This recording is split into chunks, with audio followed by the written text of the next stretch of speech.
Сәлем баршаңызға, каналыма қош келдіңіздер.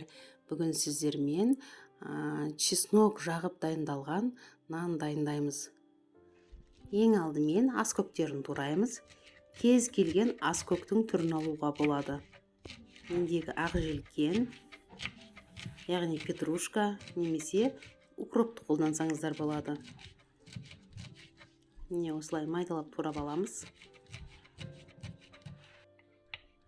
Енді чесногымыз, сарымсақты тураймыз. Үккіштен өткізсеңіздер де болады, немесе осылай пышақпен майдалап турап алсаңыздар да болады.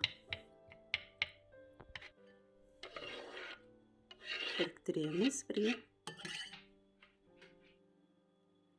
Сары май және де үккіштен өткізілген сыр.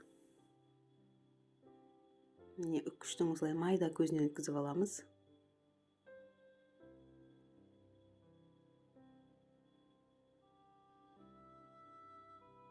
Қараңыздар, осылай дәміне қарай тұз, бұрыш және де сүт қосамыз.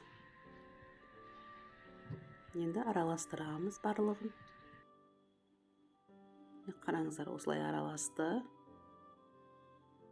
Сары майдың бөлме температурасында болғаны дұрыс, осылай жақсылап араласу үшін. Кез келген нанды алуға болады, булканы немесе батон, немесе осындай багет нанын қолдануға да болады. Нанның ортасынан бөліп, барлық жеріне тегіс етіп жағып шығамыз.